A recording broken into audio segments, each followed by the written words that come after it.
that I am committed to stop drugs before I go out. Which means to say, Father, Monsignor, Bishop, which means to say, marami pang patayan to. Kasi lumalaban talaga yan.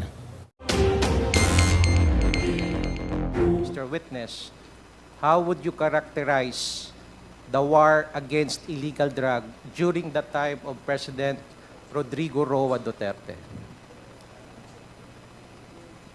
It's very impressive, Your Honors. And, I'm maybe sorry, what makasabi- was the first sentence of your answer? It's very impressive naman, Your Honors, and very practical, and masabi ko, Your Honors, na marami ang nasiyahan, no? Because sa akin naman, na hinanap na yung source ng drugs.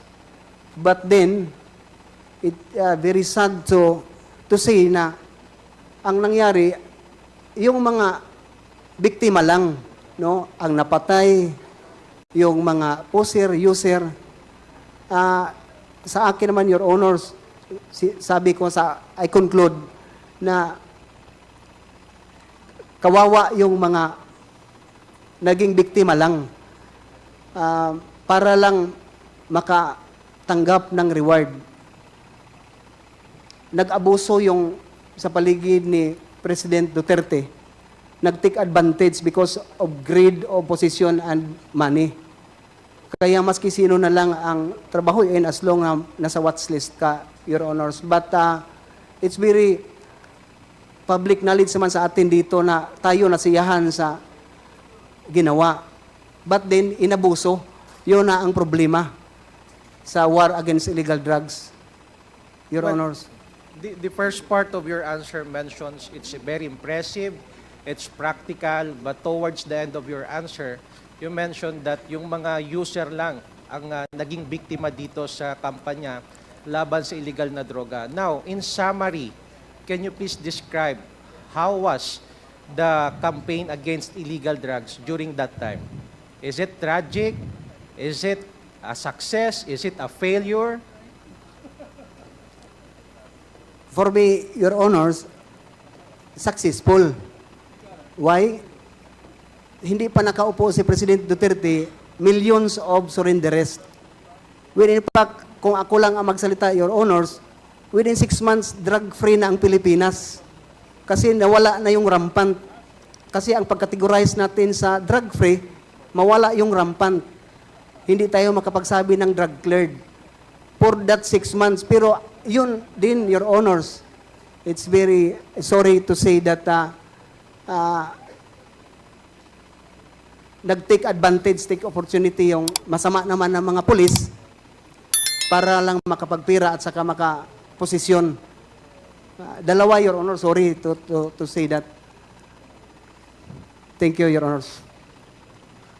Well, during the height of the implementation of the war against illegal drugs, are you aware that during that time there were protests, violent reactions, or comments that human rights were violated?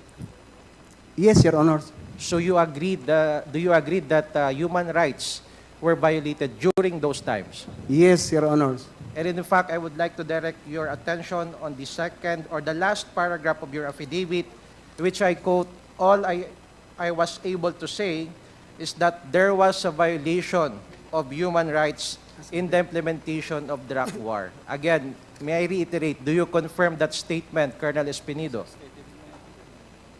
Excuse, Your Honor, what paragraph, Your Honor? Sorry. Last paragraph on page 7 of your affidavit. 7, Paragraph 42. 42. Yes, I confirm, Your Honors. That would be all, Mr. Chair. Thank you. Thank you, Congressman Bongalon. The next to interpolate is Congressman Ron Salo. Maraming salamat. Thank you very much, Mr. Chair. Please proceed. Thank you.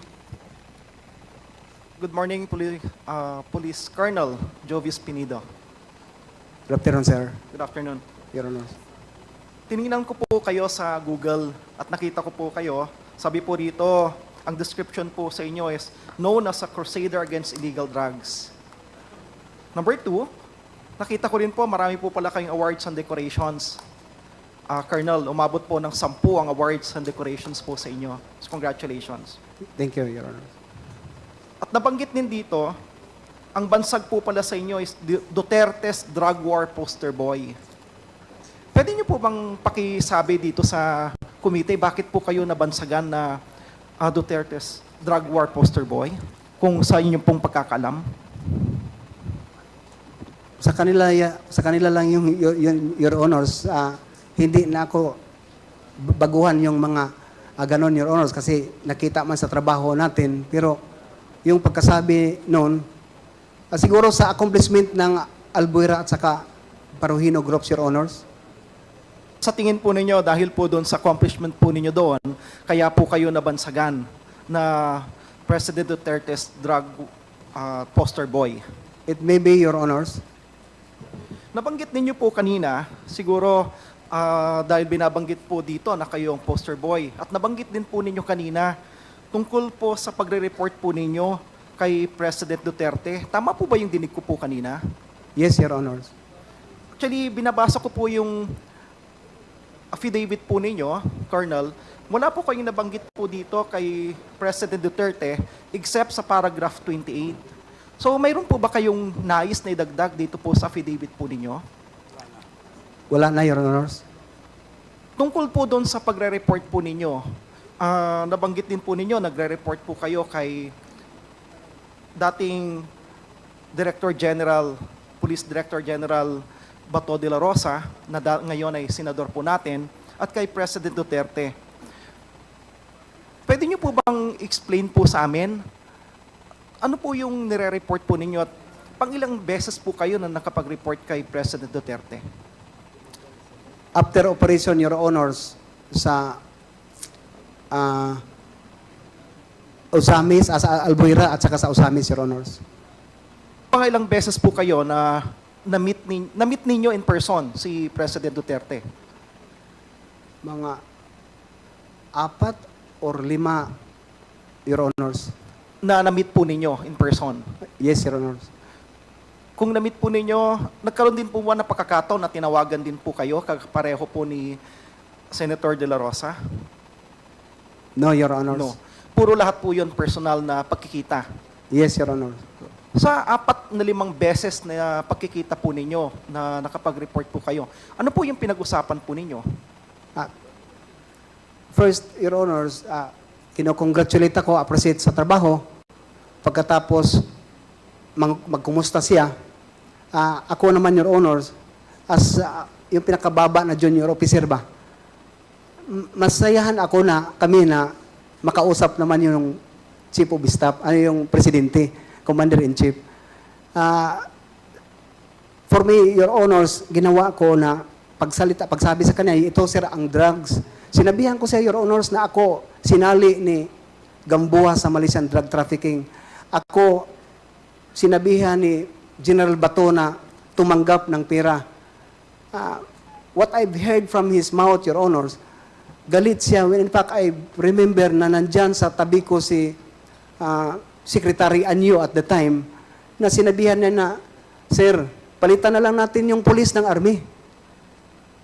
Galit din siya sa nangyari na sinali ako, Your Honors.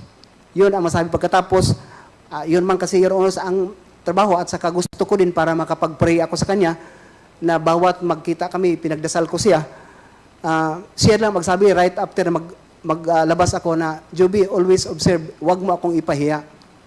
Always remember in accordance with the law, always, Joby, wag mo akong pahiya. Yun talaga ang marinig ko sa kanya na pagsasalita from his mouth.